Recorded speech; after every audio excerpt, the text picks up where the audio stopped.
गुरुदेव भगवान की जय, श्री मौनी बाबा भगवान की जय, सतगुरुवे नमः। भक्त नामदेव जी कपड़े की गट्ठर लेकर बाजार में बेचते थे। उससे जो भी प्राप्त होता था वो अपने परिवार के भरण पोषण में लगाते थे। उनके इष्ट भगवान विट्ठल थे। एक बार वो गट्ठर लेके कपड़े का बाजार में गए। उनकी पत्नी ने कहा कि संत जी,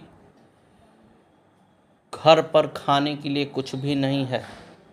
बड़े बुजुर्ग लोग तो कम से कम बर्दाश्त कर लेंगे एक टाइम का भोजन, लेकिन बच्चे बर्दाश्त नहीं कर पाएंगे। तो आप प्रयास करके अच्छे रेट में बेचना। अगर ये गट्ठर अच्छे रेट में नहीं भी बिक पाता है तो इतना ज़रूर व्यवस्था करना कि बच्चों का पेट पल जाए। नामदेव जी ने कहा, जैसा विट्ठल जी की इच्छा। वो लेके चले गए। वहाँ उनके साथ अजीब घटना घटती है। एक फकीर महाराज थे। उन्होंने देखा, कहा, बेटा ये तो बहुत सुंदर तुम्हारी कपड़े की बुनाई है, बहुत अच्छा है। हमारे पास ओढ़ने के लिए कुछ भी नहीं है। अगर तुम मुझे दे देते तो मेरा कष्ट दूर हो जाता। इसमें से कपड़े से 2 चादर के बराबर कपड़ा मुझे दे दे। नामदेव जी ने कहा कि ठीक है। उन्होंने कपड़े को नापा तो ठीक 2 चादर के बराबर ही कपड़ा ठहरा। उन्होंने उस फकीर को दान कर दिया। इसके बाद जब रास्ते में चले तो बच्चों की याद आई कि उनकी पत्नी ने कहा था कि संत जी, कुछ भी नहीं मिलेगा तो बच्चों की भोजन की व्यवस्था अवश्य कर लेना। अब नामदेव जी के पास कुछ है नहीं। वो चल दिए। आके एक गांव के नज़दीक पीपल के वृक्ष के नीचे बैठ के और विट्ठल भगवान का ध्यान करने लगे। उसी में लीन हो गए, सब कुछ भूल गए। अब विट्ठल भगवान कहाँ से चुप रहे भाई, उनको तो फिक्र है। जब विट्ठल भगवान को सौंप दिए हैं नामदेव जी अपने परिवार को, तो विट्ठल भगवान कैसे शांत रह सकते हैं। वो पहुंचते हैं भक्तनी के घर, दरवाज़ा खटखटाते हैं। वो आवाज़ देती है कि कौन। उन्होंने कहा कि अरे जैसे नामदेव जी के इष्ट हैं विट्ठल, उसी तरह से मैं भी नामदेव जी का शिष्य हूँ, दरवाज़ा खोलिए। उन्होंने कहा, क्या चाहिए। संत जी नहीं है। ये सुनकर विट्ठल भगवान बड़े प्रसन्न हुए कि घर में एक दाना भी नहीं है, लेकिन याचक को देने का श्रद्धा अवश्य है। उन्होंने कहा कि आज जो है बहुत अच्छे दाम पर सरकार ने उनका कपड़ा ले लिया है और वही मेरे सरकार ने राशन भेजा है आपके घर रख देने के लिए। दरवाज़ा खोलिए। दरवाज़ा खुल गया। इतना राशन प्रभु ने भरवाया, इतना राशन कि प्राणियों को रहने की जगह नहीं रही। उनकी पत्नी रखवाते रखवाते थक गई। फिर विट्ठल जी बोले कि भक्तनी, अब बताओ कहाँ रखना है। जिस सेठ को इन्होंने बेचा है वो बड़े सरकार हैं और उन्होंने आदेश किया है कि इसके घर को भर दो ले जाके। हाथ जोड़कर उनकी पत्नी ने कहा कि महाराज, अब आप जब तक महात्मा जी नहीं आते हैं तब तक रोक दीजिए, हम भी थक गए हैं, जगह का अभाव है और महात्मा जी को भी खोजना है। नामदेव जी का कोई पता नहीं चल रहा, इतनी रात हो गई वो आए नहीं। तो उन्होंने कहा कि वो गांव के बाहर एक पीपल के नीचे बैठ के विट्ठल जी का ध्यान लगा रहा है, वहीं वो मिल जाएगा। तो पूरा परिवार गया। नामदेव जी देखे तो कहे, वो अवश्य ही ये लोग भूखे हैं, मुझे खोज रहे हैं। जब तक ये कुछ बोलते उससे पहले पत्नी ने बोला कि जब इतने ऊंचे दाम में आपने कपड़ा बेच दिया था तो कुछ बच्चों के लिए रख लेते, बाद में खरीद लेते। इतना घर राशन भेजवाने की क्या ज़रूरत थी। इतना राशन घर पर रख दिया गया है कि पता नहीं कब तक समाप्त होगा। प्रभु ने मेवा, फल, फ्रूट क्या क्या गजवा दिए थे, बच्चे खा खा के निहाल हो गए। नामदेव जी पूछते हैं कि वो कौन थे। उन्होंने कहा कि उन्होंने बताया कि जो बड़ी अच्छी सरकार को उन्हें कपड़ा बेच दिया है, उन्होंने ही ये आदेश किया है कि जाकर उसको अन्न वगैरह सारी व्यवस्था कर दो। नामदेव जी समझ गए वो ये तो मेरे प्रभु की लीला। उन्होंने कहा कि सचमुच वो बड़े अच्छे सरकार हैं, वो झोली खाली नहीं रहने देते। सद्गुरुदेव भगवान की जय। एक बार पुनः आप सभी को दिवाली के पावन पर्व पर हम आप सभी की मंगल कामना करते हैं। सद्गुरुदेव भगवान की जय। एक बार की वाकया है, गुरुदेव कोडरिया चंदौली आश्रम से सुल्तानपुर के लिए जा रहे थे। कोई गुरुदेव से शिकायत करने लगे कि वो सो रहा है, वो सो रहा है। आखिर गुरुजी मौनी बाबा अपने दोनों हाथ ऊपर उठाकर पीछे को लेटने का इशारा करते हुए बोले, अरे सो रहा है तो सो जाओ। उनका यह कहना था कि सभी नींद में हो गए, सभी सो गए, यहाँ तक कि ड्राइवर भी सो गया। पता नहीं कितना समय बीता। ड्राइवर थे विजय गुप्ता। वासुदेव पंडित जी उनके पीछे ही बैठे थे। विजय की आंखें तो अचकचा कर खुली। पंडित जी से पूछा, पंडित जी हम कितनी दूर आ गए? वासुदेव पंडित जी बोले, विजय तू ड्राइवर है, तुझे पता होना चाहिए, मुझसे क्यों पूछ रहा है? तब विजय ने कहा, अरे पंडित जी मुझे तो नींद लग गई थी। वास्तव में तो मौनी बाबा की शक्ति से ही गाड़ी चल रही थी। वापस लौट करके सब जटपुरा आश्रम पर नहाए धोए। बाबा तो स्नान कभी करते नहीं थे। दोपहर के 12 बज गए। तब उन्होंने वासुदेव पंडित जी से कहा, अरे जल लेके आ। गुरुदेव जल्दी किसी को जल अथवा भोजन वगैरह के लिए आदेश नहीं करते थे।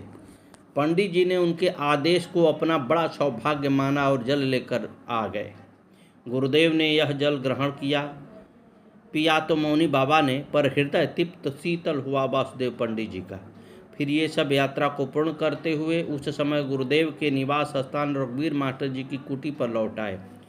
गुरुदेव वासुदेव पंडित जी कहते हैं कि वे यादें मेरे हृदय में अभी भी ऐसी ही बसी हैं जैसी कि कल की बात हो। गुरुदेव भगवान की जय।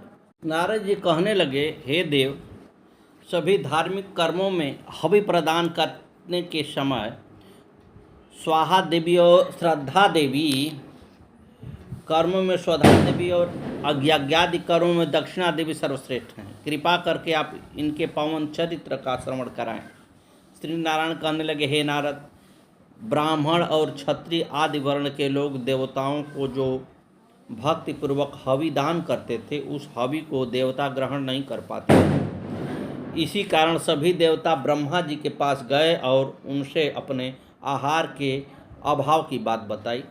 देवताओं की बात सुनकर ब्रह्मा जी कृष्ण की शरण में गए, उनको सारा हाल बताया और उनके आदेश से ब्रह्मा जी ध्यान के साथ मूल प्रकृति भगवती की आराधना करने लगे, जिनके फल स्वरूप मूल प्रकृति कला से स्वाहा देवी प्रकट हो गई।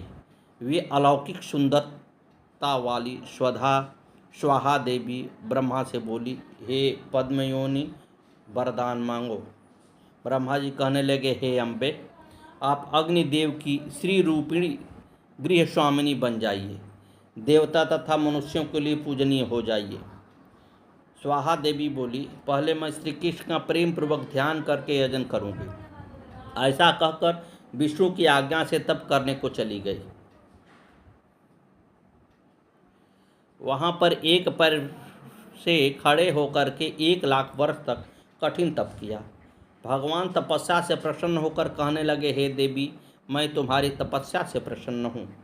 श्री कृष्ण स्वाहा देवी का प्रेम भाव देखकर कहने लगे, हे कांते, तुम अंश रूप से 12 कल्प में मेरी भार्या बनोगी। उस समय तुम राजा नग्नजीत की पुत्री नग्नजीती नाम से विख्यात होगी। इस समय तुम दाहिका शक्ति के रूप में अग्निदेव की पत्नी बनो। अग्निदेव तुम्हें भक्ति भाव से गृह स्वामिनी बनाकर तुम्हारी पूजा करेंगे और तुम्हारे साथ रमण करेंगे। ऐसा कहकर श्री कृष्ण अंतर्धान हो गए। उसी समय ब्रह्मा जी के प्रेरणा से अग्निदेव आ गए।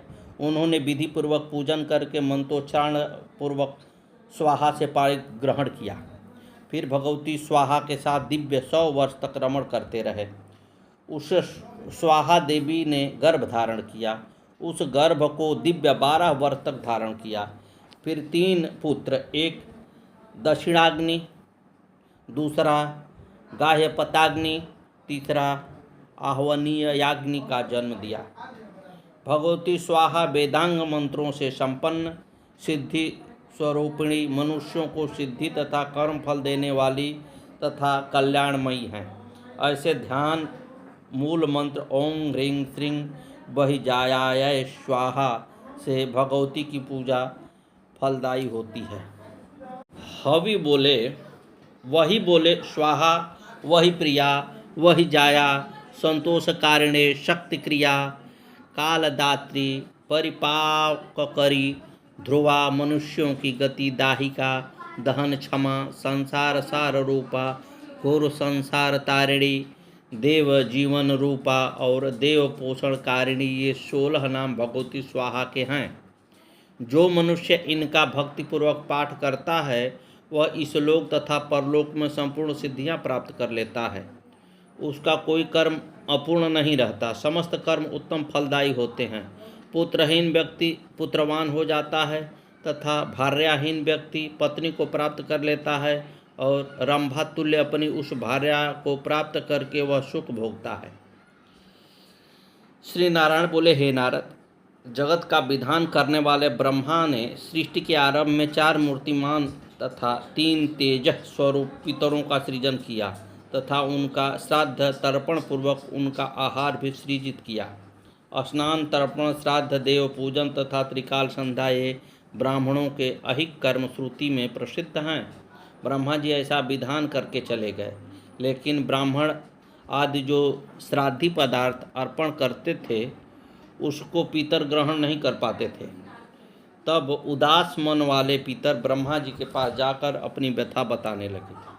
उनका कष्ट जानकर ब्रह्मा जी ने एक अनुपम सुंदर कन्या उत्पन्न की जो रत्नमय आभूषणों से सुशोभित थी। पितरों की पत्नी स्वरूपा स्वधा को ब्रह्मा ने दे दिया। उस समय पितरों, देवताओं, मुनियों और ब्राह्मणों ने भगवती स्वधा की पूजा और स्तुति की। तदंतर स्वधा के वरदान से पितरगण, देवता तथा विप्र परम संतुष्ट हुए।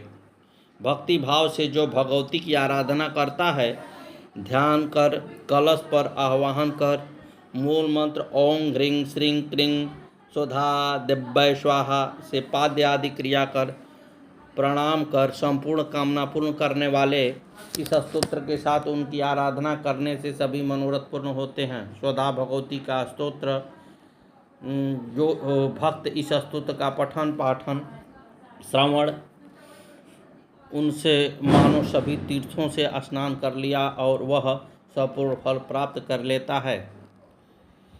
श्री नारायण कहने लगे, हे नारद, अब तुम भगवती दक्षिणा का आख्यान सुनो। प्राचीन काल में श्री कृष्ण की प्रेयसी सुशीला नाम की एक गोपी थी। वह लक्ष्मी के लक्षणों से संपन्न सौभाग्यवती, साध्वी, पतिव्रता, कमल नयनी, श्यामा और कोमल अंगों वाली थी। रस ज्ञान से परिपूर्ण, रस क्रिया की रसिक तथा राशेश्वर श्री कृष्ण के प्रेम रस हेतु लालायित रहने वाली यह गोपी सुशीला एक बार राधा जी के सामने श्री कृष्ण के बाम अंग में बैठ गई। तब श्री कृष्ण राधा की तरफ देखकर, जिनका मुंह क्रोध से लाल हो रहा था, अंतर्धान हो गए। श्री कृष्ण को अंतर्धान देखकर और सुशीला को वहां से पलायन करते देख राधा ने उसे शाप दिया कि आज के बाद यदि गोपिका सुशीला गोलोक में आएगी तो आते ही भस्म हो जाएगी। तदंतर राधा जी वहां श्री कृष्ण भगवान को न देखकर उनको पुकारने लगी। श्री कृष्ण को सामने न देखकर राधा जी विरह में व्याकुल हो गई। उस परम साधु को एक एक क्षण करोड़ों युगों के समान प्रतीत होने लगा। उन्होंने श्री कृष्ण से प्रार्थना की, हे कृष्ण, हे प्राणनाथ, हे ईश, आ जाइए। हे प्राणों से अधिक प्रिय तथा प्राण के अधिष्ठाता देवेश्वर, आपके बिना मेरे प्राण निकल रहे हैं। पति के सौभाग्य से स्त्रियों का स्वाभिमान दिन प्रतिदिन बढ़ता है और उन्हें महान सुख प्राप्त होता है। अतः स्त्री को सदा धर्मपूर्वक पति की सेवा करनी चाहिए। उत्तम कुल की स्त्रियों के लिए पति 100 पुत्रों से भी अधिक प्रिय है। इस प्रकार कहकर राधा जी भक्तिपूर्वक करुण कर रही थी। हे नाथ, हे रमण, मुझे दर्शन दीजिए, बार बार करुण पुकार कर रही थी। राधा जी के शाप से गोलोक से च्युत सुशीला नाम की गोपी दक्षिणा नाम से प्रसिद्ध हुई और दीर्घ काल तक तपस्या करके उसने लक्ष्मी के विग्रह में स्थान प्राप्त किया। देवताओं द्वारा दुष्कर यज्ञ करने पर भी यज्ञ का फल प्राप्त नहीं होता था, तो सभी देवता ब्रह्मा जी के पास गए और अपनी समस्या बताई। ब्रह्मा जी ने भगवान श्री हरि का ध्यान किया। तब भगवान ने महालक्ष्मी के श्री विग्रह से मर्त्य लक्ष्मी को प्रकट कर उनका दक्षिणा रखकर ब्रह्मा जी को समर्पित कर दिया। ब्रह्मा जी ने उसे यज्ञ पुरुष को समर्पित कर दिया। यज्ञ पुरुष ने दक्षिणा की विधिवत पूजा करके स्तुति की। ब्रह्मा जी के कथानुसार ही यज्ञ पुरुष ने दक्षिणा को पत्नी रूप में स्वीकार किया। तत्पश्चात यज्ञ पुरुष उन रामेश ने रमा रूपिणी भगवती दक्षिणा को निर्जन स्थान में ले जाकर उनके साथ दिव्य 100 वर्ष तक आनंद पूर्वक रमण किया। वे देवी दक्षिणा दिव्य 12 वर्षों तक गर्भ धारण किए रही। तत्पश्चात उन्होंने सभी कर्मों के फलस्वरूप पुत्र को जन्म दिया। कर्म के परिपूर्ण होने पर वही पुत्र फल प्रदान करने वाला होता है। भगवान यज्ञ भगवती दक्षिणा तथा अपने पुत्र फल से युक्त होने पर ही कर्म करने वालों को फल प्रदान करते हैं, ऐसा वेद वेत्ता पुरुषों ने कहा है। हे नारद, इस प्रकार देवी दक्षिणा तथा फलदायक पुत्र को प्राप्त कर यज्ञ पुरुष सभी प्राणियों को उनके कर्मों का फल प्रदान करने लगे। तदंतर परिपूर्ण मनोरथ वाले वे सभी देवगण प्रसन्न होकर अपने अपने स्थान को चले गए। ऐसा मैंने धर्मदेव के मुख से सुना है। हे नारद, कर्ता को चाहिए कि कर्म हो जाने के बाद में तुरंत दक्षिणा देने पर ही उसे फल प्राप्ति होती है। जो यज्ञ कर्म के बाद में ब्राह्मण के मांगने पर भी दक्षिणा नहीं देता, तो वह यज्ञ का आयोजन करने वाला 1 लाख वर्ष तक नरक में दुख भोग कर अंत में दरिद्र होकर पृथ्वी पर जन्म लेकर दुख पाता है। श्री नारायण कहने लगे, हे नारद, दक्षिणा विहीन यज्ञ का फल राजा बलि प्राप्त करते हैं। भगवती दक्षिणा का ध्यान, पूजा और स्तोत्र सभी कांडव शाखा में वर्णित है। पूर्व समय में यज्ञ पुरुष ने श्लोक संख्या इतने से इतने तक में भगवती दक्षिणा की स्तुति की थी। हे नारद, भगवती दक्षिणा के मूल मंत्र ओम श्री ह्रीं क्लीं दक्षिणाय स्वाहा से भक्तिपूर्वक पूजा करनी चाहिए। जो कोई प्राणी इस स्तोत्र का और मूल मंत्र का भक्ति भाव से पठन और श्रवण करता है, उसे पुत्र, पत्नी, धन, भूमि, संपदा आदि सभी प्राप्त हो जाते हैं। सद्गुरुदेव भगवान की जय। एक मुनि बुद्ध की तलाश में निकला। लोगों से पूछता पूछता चलता चलता जंगल, पर्वत, शहर, गांव पार करता वर्षों बाद आखिरकार वह एक ऐसे जगह पहुँचे जहां उसने जब पूछा, क्यों भाई बुद्ध कहाँ मिलेंगे, तो उसे जवाब मिला, नदी पार करके जो गांव है वहाँ। अगले दिन सुबह वह नदी पर पहुंचा और पार जाने के लिए नाव पर सवार हुए। जब नाव मझधार की ओर बढ़ रही थी, उसने देखा कि कुछ ही दूर पर कुछ बह रहा है। उसने देखा कि वह एक शव है।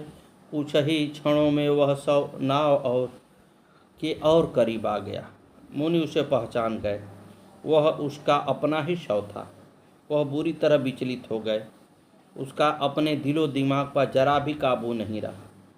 अपने को यूं निर्जीव जड़वत पानी में बहते देखकर वह दारुण विलाप कर उठे।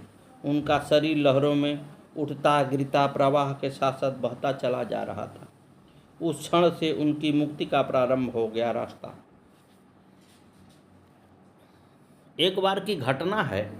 संत विनोबा भावे अपने भूदान आंदोलन का प्रचार करते हुए अलीगढ़ के बिसावा गांव में पधारे। राजा शिवदान सिंह ने भव्य जनसभा में उनका श्रद्धापूर्वक स्वागत किया। विनोबा ने उनसे अनुरोध किया, राजा साहब आप मुझे गोद ले लें। यह सुनकर सभी हंस पड़े। राजा साहब मुस्कुराते हुए बोले, मुझे स्वीकार है। धन्यवाद व्यक्त करते हुए फिर विनोबाजी ने कहा, पिताजी अब आप मुझे अलग कर दीजिए। मैं आपका तीसरा पुत्र हूँ, इसलिए केवल भूमि का छठा हिस्सा दे दीजिए। सभी चकित रह गए, पर राजा साहब भी वचन के पक्के थे। उन्होंने तत्काल 2000 बीघा भूमि उन्हें दे दी। विनोबा जी ने यह जमीन भूमिहीनों को बांट दिया। अति बड़ मोर ढिठाई खोरी, सुनिय गनर कहूँ नाक सकोरी। समुझी सहम मोहि अपडर अपने, सो सुधिराम किन्ह नहीं सपने। सुनियवलोकि सुचित चख चाही, भगति मोरी मति स्वामी सराही। कहत नसाई होई ही अनीकी, रिझत राम जानि जन जी की। रहति न प्रभु चित चूक किए की, करत सुरति सय बारहिए की। जहीं अघेऊ व्याध जिमि बाली, फिर सुकंठ सोई किन्ह कुचाली। सोई कर तूति विभीषण केरी, सपनहु सो न राम ही हेरी। ते भरतहि भेंटत सन्मानो, राजसभा रघुबीर बखानो। प्रभो तरुतर कपि डार पर, ते किए आपु समान। तुलसी कहु न राम से, साहिब सील निधान। राम निकाय रावरी है, सबहि को नीक। जौं यह साची है, सदा तौ नीको तुलसीक। एहि विधि निज गुण दोष कही, सबहि बहुरि सिर नाई।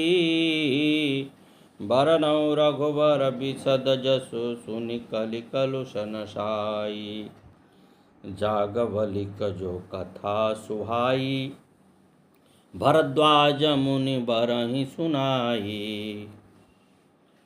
कह कहिहउ सोई संवाद बखानी, सुनहु सकल सज्जन सुख मानी। शंभु किन्ह यह चरित सुहावा, बहुरी कृपा करी उमहि सुनावा। सोई शिव काग भुसुंडी दिन्हा, राम भगत अधिकारी चिन्हा। तेहि सन जाग बलिक पुनि पावा, तिन पुनि भरद्वाज प्रति गावा। ते श्रोता बकता समशीला, सवदर्शी जानहि हरि लीला। जानहि तीनि काल निज ज्ञाना, करतल गत आमलक समाना। और जे हरि भगत सुजाना, कहहि सुनहि समुझहि विधि नाना। मैं पुनि निज गुर सन सुनु कथा, सो सुकर खेत। समुझि नहीं तसी बालपन, तब यति रहूँ अचेत। फिर वही कथा मैंने 12 क्षेत्र में अपने गुरु जी से सुनी, परंतु उस समय मैं लड़कपन के कारण बहुत बेसमझ था, इससे उसको उस प्रकार अच्छी तरह समझ नहीं पाया। सद्गुरुदेव भगवान की जय। श्री राम जी की गुड़ कथा के वक्ता और श्रोता दोनों ज्ञान के खजाने होते हैं। मैं कलयुग के पापों से ग्रस्त हुआ महामूढ़ जड़ जीव भला उसको कैसे समझ सकता है। श्रोता वक्ता ज्ञानी निधि कथा, राम के गूढ़। किम समझाओ मैं जीव जड़, कलिमल ग्रसित विमूढ़। गुरुदेव महाराज की जय। आगे की कथा कल